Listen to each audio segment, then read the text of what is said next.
Hello everyone, welcome to Bonsai Expression. I'm Christoph, and today, well, I'm going to be talking about one of the most underrated, undervalued tree in the hobby, and of course, it's the lovely Chinese elm. Now these trees have got a bit of a reputation of being, well, cheap tree, commercial tree, well, quite frankly, a newbie tree. And I'm here to tell you that all of that is wrong. In fact, I'll go to say these are one of my top, I'd say 5 trees, my top 5 favourite trees in the hobby. And I'll show you why. I'll tell you why. If these are done right, chef's kiss. They're brilliant, lovely, fine examples of trees. And one of the most important things as well, if they're done right, they'll treat you right. They're one of the most forgiving trees out there. You can use, abuse, destroy these trees. 9 times out of 10, they will bounce back and they will thank you for it as well. So, not only if, like people say, newbie, if you are a newbie, you can learn on these, absolutely go ham on them, like I always do mistakes, get things wrong, punish them, well, they'll come back. You can absolutely get it wrong, do absolutely everything incorrectly, and then when you get the knowledge and the experience for doing it all wrong, that stupid, horrendous, horrible tree, you can start again on it and then get a nice tree out of it. Even though you might have put it back 5 or 6, 7, 8, 9, 10 years, you can start all over again by giving it a big chop. And then that tree that you started on, you've learnt on, it might even be your first tree, as long as you've kept it alive and got that knowledge of keeping it alive, can turn into something nice, decent. It might not be the perfect, great tree because you've ruined it by doing it all wrong, but you've kept it alive and you've got the knowledge now to make it half decent. And then your next Chinese elm that you've got, well, that's a different story. You've got all that knowledge from making all them mistakes with your Chinese elm that you've kept alive. You get your new Chinese elm and you do wonders with it. These are fabulous trees. Done right, they will treat you right. Let me show you why. So come with me.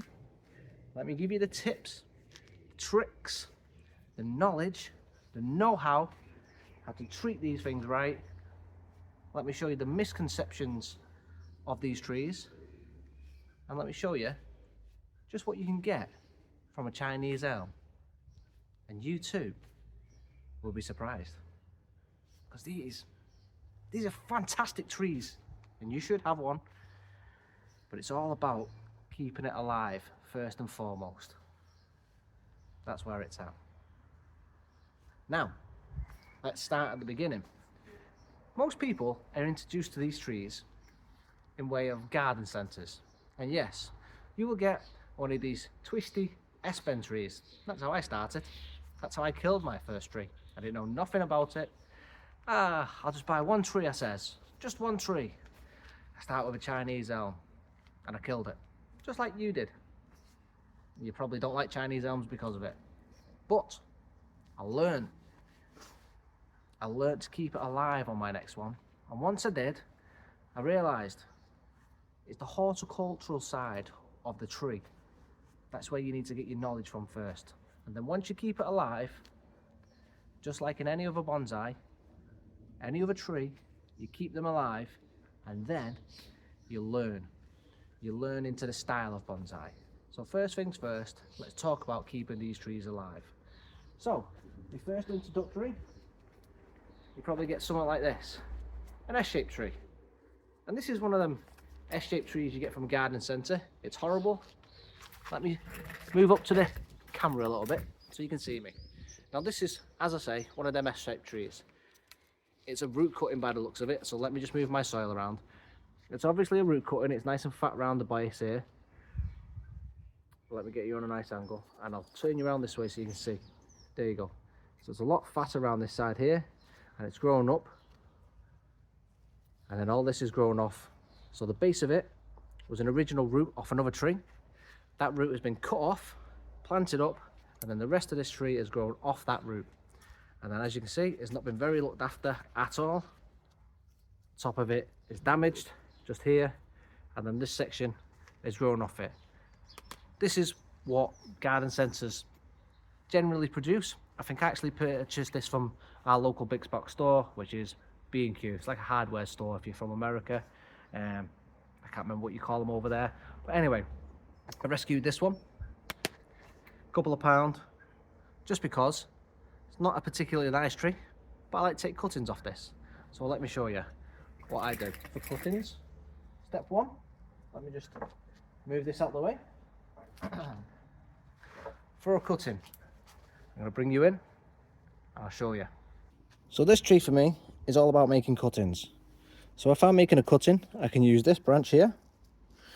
I can just literally snip anywhere like that, and I will use this as my cutting. So I'll remove this section, this section, this section. Now I've got that. I'll take the top section off there, remove that bit, and the stick is basically all I'm left with, as you can see. Now for me, just like that, that is a cutting of a Chinese elm. All you do is you put that in a bit of soil, a bit of compost mix, whatever you use, you put it in your pot. So pretend my hand is the pot, you put it in 50% of the way in your 2 nodes. So make sure you cut just below the node there, like that. Bring you over, you can see, just cut the node, and then you bury up to about here, 50% of the way, and that, without any rooting hormone or anything, 9 times out of 10, successful. And then this is all I use this tree for. I'll let it grow on, and it's nothing special. I'll try and use my bonsai techniques, but this is not going to grow. It's not going to neaten up anything special, but that is all I use in terms of taking cuttings. But that my tree is a cuttings tree, and I will take cuttings and I'll show you exactly what sort of trees you can get from cuttings and root cuttings as well. I'm just going to have a quick wander around the garden so I can show you an expectations from cuttings. Now, this little tree here, which is my marmee, that was originally taken as a cutting. So if you take cuttings, that is the sort of expectation you can get from a tree. This, just here, this little tree is a root cutting. So from there, this was a different tree. I chopped that off, and that is a part of a root from a different tree. And then I planted it up to here. That was all in soil, and then this has all grown out of the soil, and that is now a new tree. So that is a different sort of cutting you can take from Chinese elms, as you can see. And then over here, if I come on to this section, I've got another little tree. So if I pull this one out, so just there, again, that is struck from another little cutting. And then I've got another one just there. So these have been taken from cuttings in exactly the same way I just showed you. Just from a branch we've taken, and then we've got 2 little trees. And then if I walk you over into the other part of the garden, so as I say, they're the main trees I've bought. And in terms of cuttings, if I just wander you over into this section, I've got 2 great big trees. So this one, this entire tree that goes all the way up here, as you can see, look at this. This has actually grown from one cutting as well. And then I've got another one next to it just here. That's its own cutting as well. So as you can see, left in a pot, they are starting to thicken up as well. So that is 2 years, 2.5 years, and that is as well twice as thick as my thumb. And that is, as you can see, nicely, look at that, really tall. And then if I make my way, move the beech over out the way. If I make my way through here, I've got other little cuttings. So I've got this cascading cutting that started to develop here, and I've got another cutting just here. So Chinese elms, as I say, strike pretty quick from cuttings. I've got no issues with taking cuttings. Look at that. All you've got to do is basically stick them in a bit of mud in a pot. There's some more from late last year. So cuttings take readily and very simply from the Chinese elms. So we're just going to walk back over this way. While I'm actually on the subject of cuttings, if I just show you down at the bottom here, I've actually already started taking a few cuttings this year of my Chinese elms. So I've got 1, 2, 3, 4, 5, 6, 7. I've just popped that one in already. So 7 cuttings for the Chinese elms. So hopefully we should get at least 6 because they are successful. Well, pretty much 100%, but I'm going to account for losing 1. So yeah, Chinese elms, recommend taking cuttings. They are pretty easy to do and they're almost 100% success rate. Now, next on the agenda for Chinese elms, let's go take a seat and we'll continue talking. Going back to what we were saying about purchasing these trees, especially this sort of tree from your big box store or local garden centre, they're going to be in them horrendous, horrible blue pots, and they're going to be in even worse soil. Now, most of the time you're not going to be able to purchase it around winter time. You're going to be purchasing in the summer or mid to late summer, maybe even spring. Do not repot it straight away when you get it at home. Make sure you're keeping it alive. Do your research even before you buy the tree. Make sure you learn how to keep it alive. Get that knowledge first. Watering techniques, pruning techniques, where are you going to keep it? You're going to keep it inside or outside? Well, most of them are sold as indoor trees. It is a tree, so 9 times out of 10, it should be kept outside where possible. My advice is a Chinese elm. Keep it outside if the weather determines it. If you live in a country where it's minus whatever degrees most of the time, obviously you're going to have to keep it indoors. But if you like the UK, it's an outdoor tree. Keep it outdoors. A little advice for you as well. The tree is from Asian continent. Overwinter it outside, but be prepared to give it some sort of shelter. These trees are a little bit sensitive to frost. So, recommendation, keep it in a greenhouse, a polytunnel, or one of the polytunnel greenhouses that I used to have, which are now broken unfortunately. Make sure you keep them away from frost. Frost can potentially kill these trees. Depending on what part of the Asian continent they come from, you're not gonna know. Not unless you keep them out in frost and try them. But if you do that, you're gonna risk killing your tree. Don't risk it. Just protect them over the winter. Give them some protection. Give them a greenhouse. In fact, if you know it's frosty, bring them into the bring them into your garage, bring them into a windowsill in your house. Keep them away from radiators if you're going to keep them in the house over winter. If you're keeping them indoors as an indoor house, as an indoor tree, make sure you bring them out in late in spring. Let them have all summer, all spring, and then bring them back into indoors through late autumn, early winter, as them temperatures start to dip then when you get to the minus. It's a tree. Treat it as such. Trees belong outside in nature. Do not leave them indoors. They will not survive. And if they do, they're not going to survive indefinitely. They will struggle. Hence why, give me a second. Let me take this.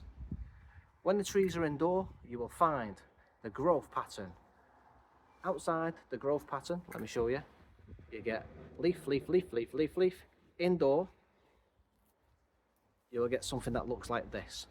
The leaves are towards the end because they are struggling to get sunlight. They are reaching towards the sun, they're looking for light, and that's what they always look like. If they're doing that, well, you need to get them closer to a window, or ideally, as I've just said, put them outside. That's where you need to go with it. As I say, they'll survive inside, but they won't flourish. It is a tree. We're in the hobby of bonsai. Bonsai is for outdoors. If you want a tree for indoors, ideally, you want to look at something like a ficus. But even then, a ficus, you want to put outside in the summer to let it thrive. Best of both worlds. Tropical. Bonsai, tropicals, outdoors in the summer, indoors in the winter. Chinese elm, it is an elm. It is not tropical. Get it outside. Top tip. So, Christoph, you're saying, if it comes in horrible soil and it's not going to survive in the horrible soil, why is it in horrible soil? That soil is designed to keep it alive while it's being shipped. You think about it. While it's being transported from A to B, whatever country B is, and whatever country A is being the Asian continent, B is being all countries around the world, it needs to hold moisture as long as possible to give these trees the best possible chance of surviving while being transported. That's what that does, so it holds onto the moisture as long as possible. That soil is not ideal long term. So, when do we repot? We repot these trees in spring as them buds start to break. That's when you need to do it. Not as soon as you get this tree. What you need to do when these trees have been received to you, you have got no idea how long these trees have been in storage. You've got no idea how long these trees have been sat on the shelf. You've got no idea how long these trees have been on a boat, coming to you, coming to this country. You've got no idea about this tree. So first thing you need to do is just make sure this tree, when it's in your care, is being cared for. Look after this tree. Make sure you are looking after it. Make sure you are caring for it. Make sure it's healthy. Make sure it's not stressed. Just make sure you're looking after it and keeping it cared for. Make sure it's healthy. Basic rule 101, water it, give it a bit of feed, give it some sun. Not too much sun because it could have been in storage, could have been indoors. Too much sun could ultimately harm it. Just give it a little bit of sun and then increase that sunlight over the next week or two until you get full sun. And Chinese elms love full sun, but not straight away. Okay, just remember that, not straight away. So make sure you're looking after your tree once you get it. Then once you've had it next year, once you've had it a year, next year, come spring, as them buds start to break, get it out of that horrible soil, get it in some good inorganic bonsai mix. Whether you make it yourself or you go out and purchase some, go get it some. Recommend a good inorganic mix, but make sure it's in a good mix for your climate and your area. You should know that because you are in your own climate. My mix is good for what I think is good for me in my area and my circumstances towards work and how I can look after my trees. You will have to do your own research in terms of your soil. One soil does not work for everybody. Remember that as well. Okay? So, we're up to soil now. That is down to you and it's down to personal preference. That is a whole nother world. We're not going to go into that. We're just sticking with the Chinese elms. Okay. Another world. So, we've got cuttings out the way. We've got looking after our tree. So far, so good. And we've gotten the tree out of this horrible soil. We're doing really well. So far, the tree is now at this stage. We've got it in our bonsai soil. The tree is putting on some new growth after it's been repotted. The tree's healthy. Buds have broken, as I say. It's got new growth like this, but the new growth has now started pushing out here, there and everywhere. In fact, just at the bottom here, it's all pushed from the same spot.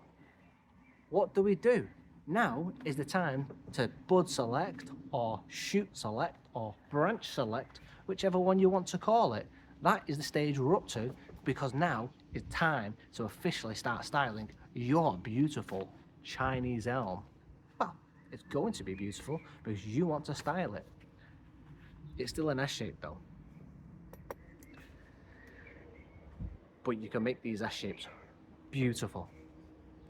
My advice, and it is advice, is this is drastic.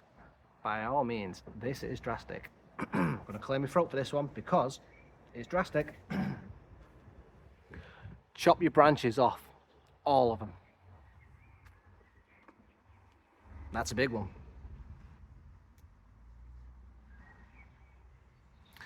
It's a shocker, I know. But let me explain. I'm a very big believer with Chinese elm that if you get one of these S shapes and you leave the branches, they've already been wired up and they've been bent down quite unnaturally. But if there's any branches, okay, don't chop them all off, but you might be able to chop them right back.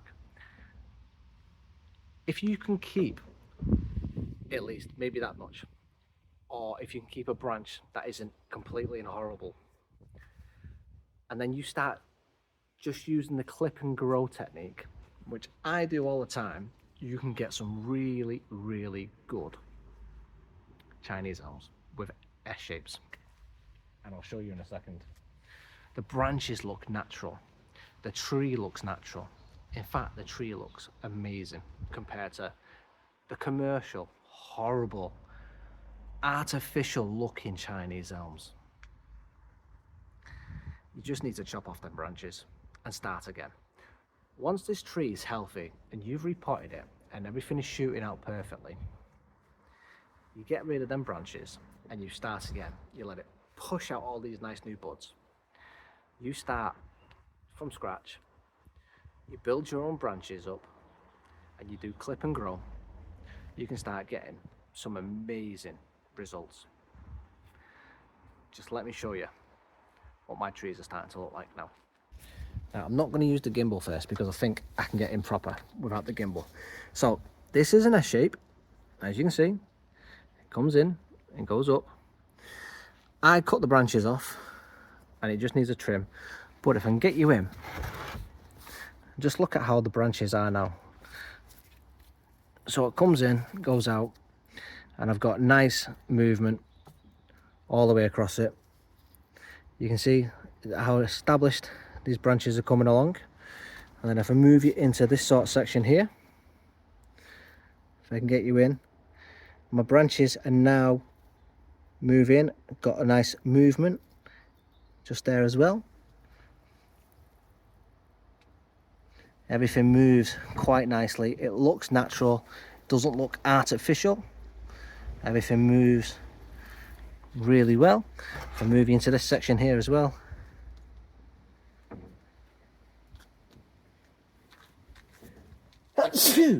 oh, excuse me. And I move you into this section right here. Again, all my branches, as I've grown up, I've clipped, grown, clipped. Everything moves in a nice sort of zigzaggy pattern, but nothing looks artificial, nothing's been wired.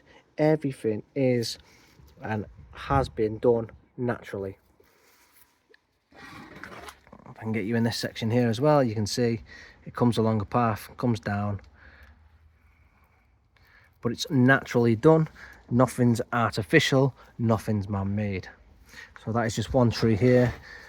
If I can get you in this section here as well, you can also see, if I bend that down, the tree itself looks like it's been done in nature. I've got this pad here as well, it comes out, there you go. You can see more branching down there. So the whole tree itself, even though it's an S shape, so you can see just in here, the whole tree looks natural. There's nothing unnatural looking about the tree. It's something you'd look like in nature. If you get in there, the whole padding, the whole twigginess, and that's clip and grow. So the shoots, this long branch here, I've let grow out. You do that to thicken up, and then I'll come back, cut it back to here, let it shoot again, let it a little bit grow, let it shoot again. Now if you keep doing that, it'll thicken up So that's what I did. I let everything grow out really long to thicken up, and I came in and cut back, as you can see. That's how you can get things looking really natural. And then this is from the underneath. You can just see.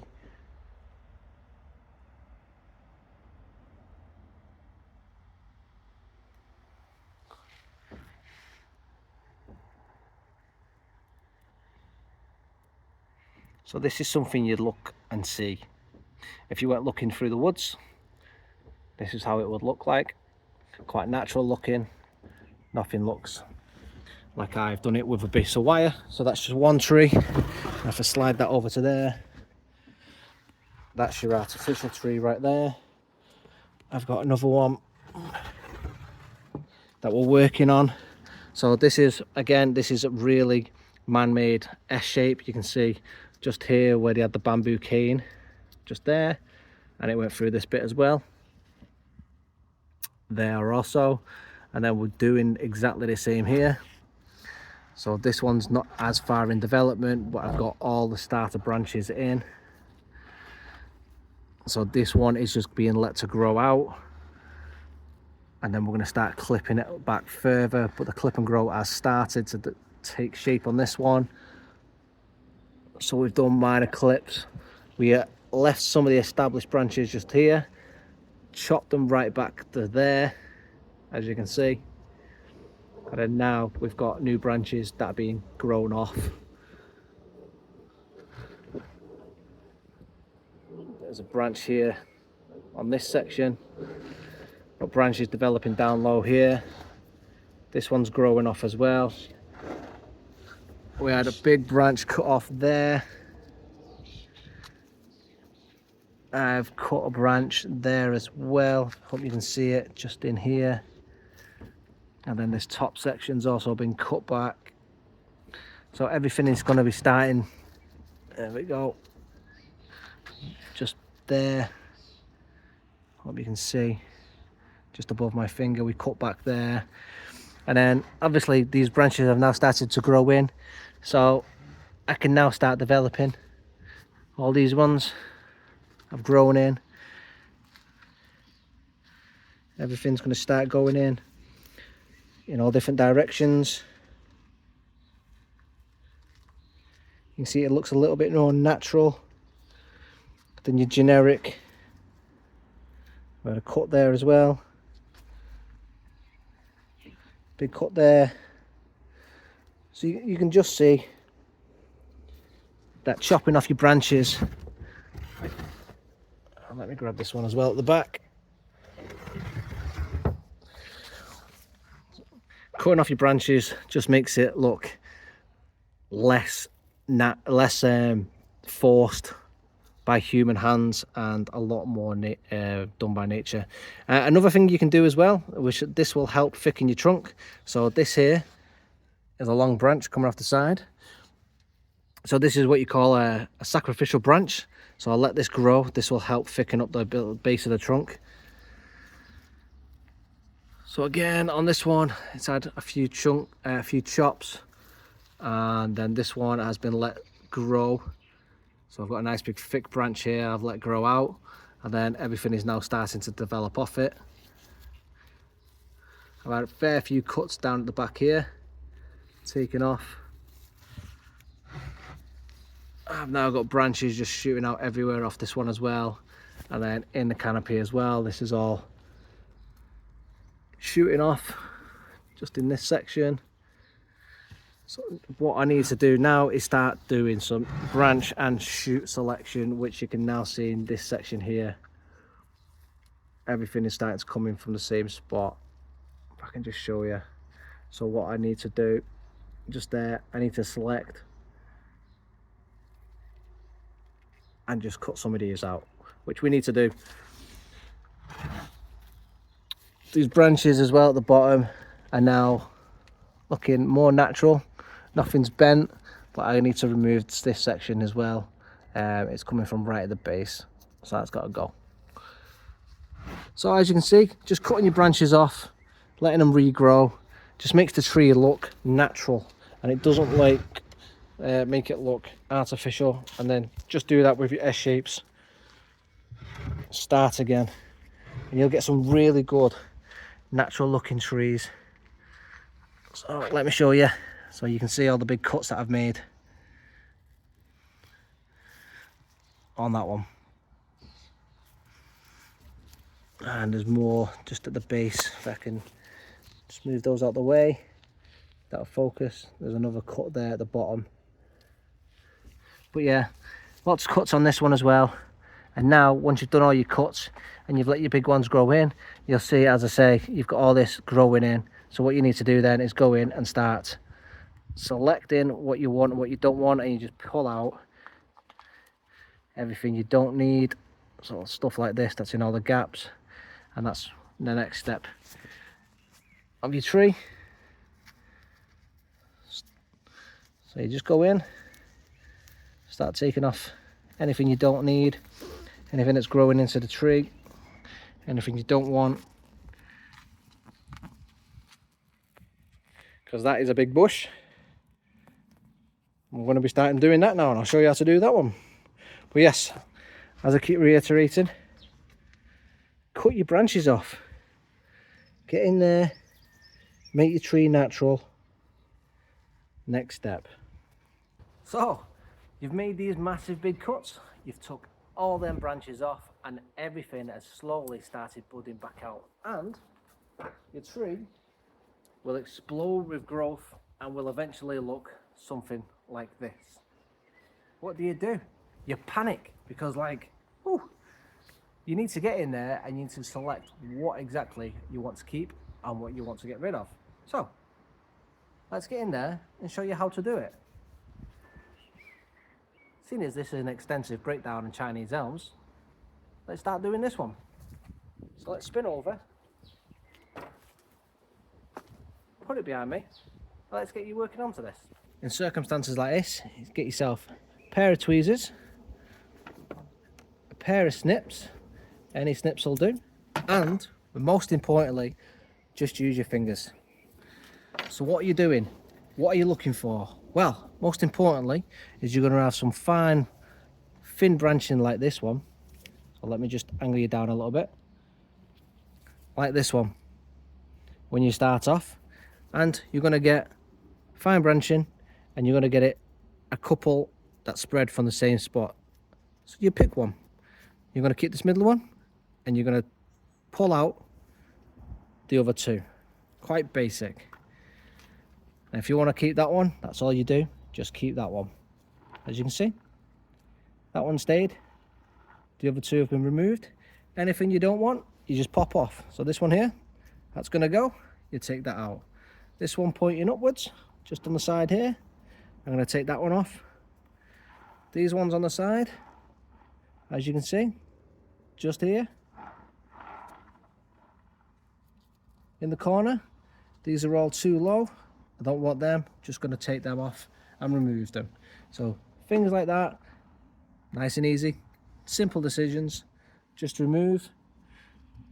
Just up in this canopy here, you've got on the branch a little branch that's coming off, and it's too close to the main trunk line. So again, just using your fingers, just squeeze, pull,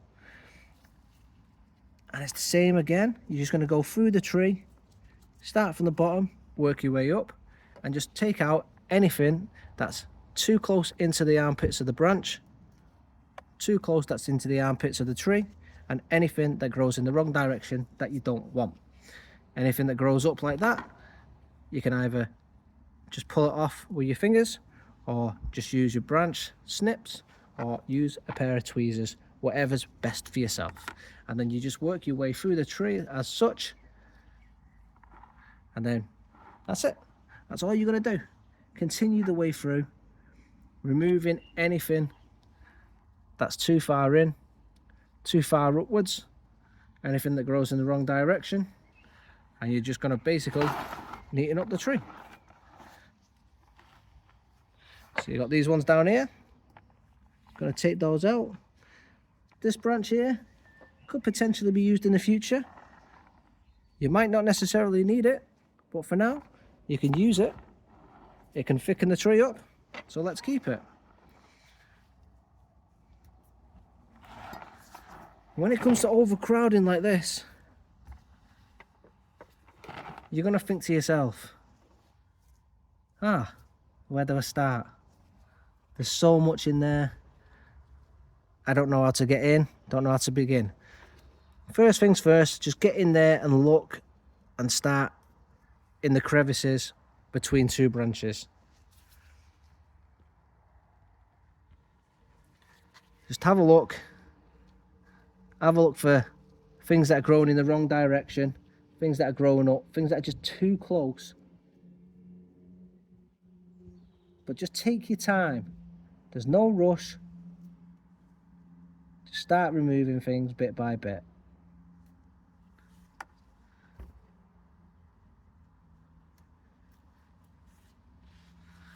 And then after a while, it will start to defoliate a little bit, and then it will start to be able to see into the tree, and then you'll be able to see further in, and then you'll notice what actually needs removing and what needs keeping. So I'm going to continue to work through this a little bit, and you'll see what we need to get to and what we need to just get rid of, basically.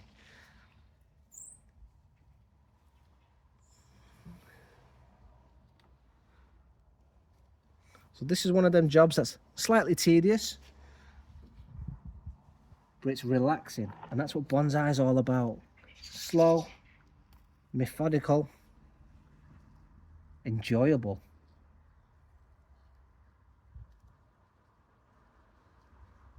Take your time, enjoy the weather, don't rush it. As you can see, little bits at a time are coming off, and already we've got quite a good amount gone. Now, it doesn't look like we've taken anything off yet. So once we have done, I've taken a bit more off, we'll come back. Once you've gone in and you've pulled all your extra little bits out, you've done your little trim, this is how your tree should eventually look. There we go. So it is on the proper angle now. It's always been on this angle. I've put the wood on the bottom so you can see it properly.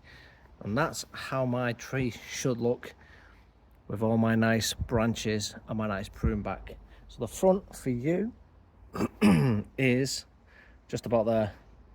And as you can see, it's got the nice branch structure all coming along nicely, and everything is in place, as you can see. So just with a few snips, your gloves, if you need gloves on like I do, and just a couple of tweezers and some pinching, snipping in the right places, now is the right time to go in and just leave it, just to re-establish itself.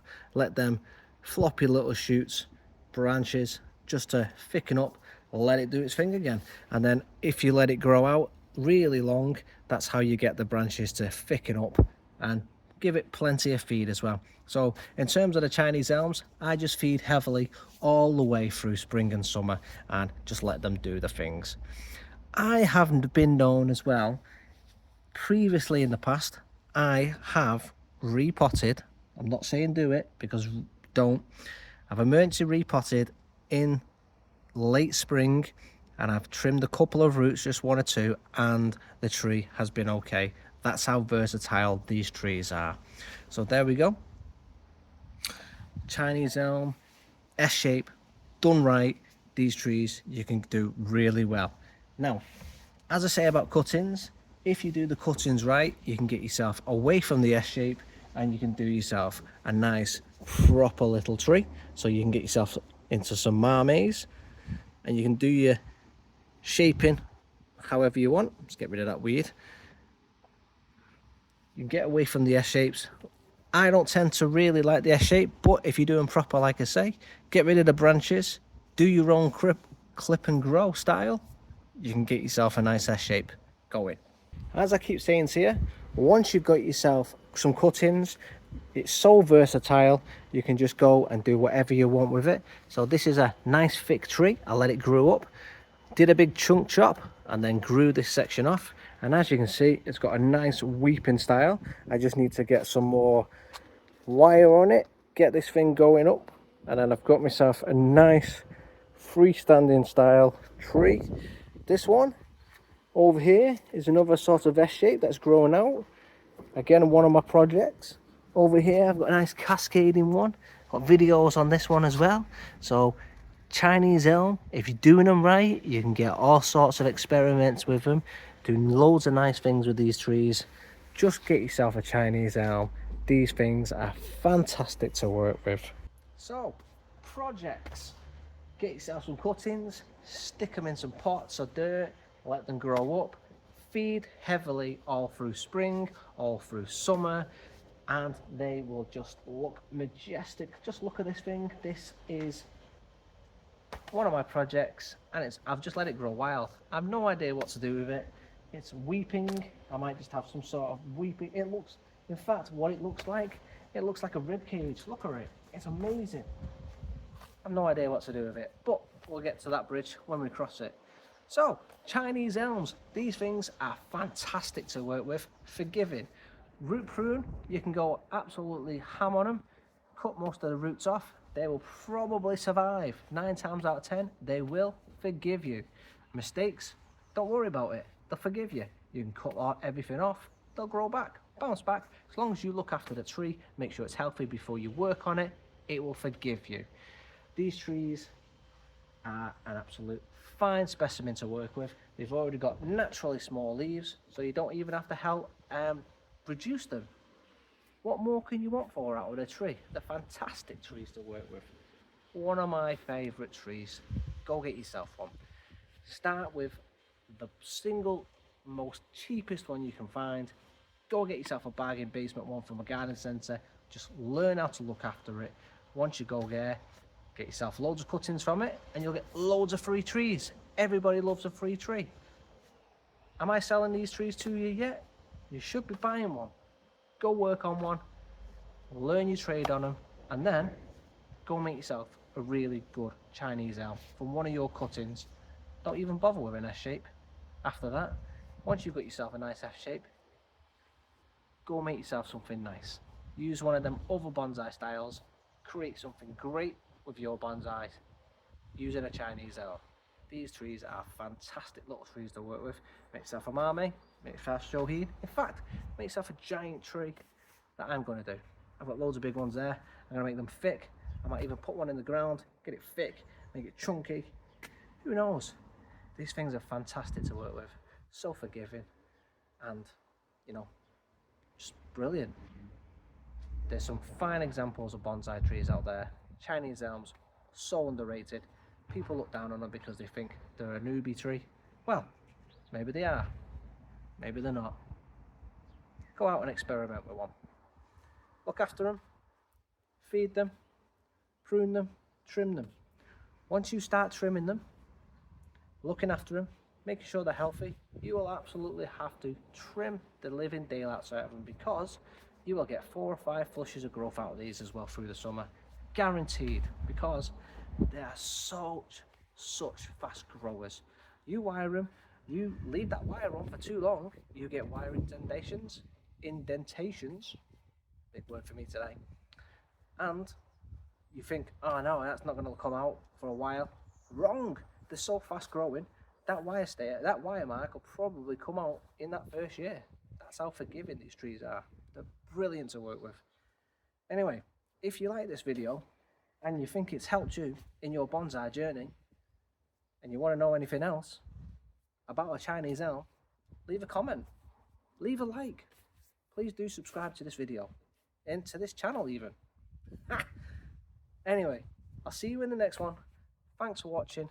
Thanks for spending the time with me today, and see you in the next one, everybody. Bye, everyone. Enjoy bonsai. Enjoy this lovely weather.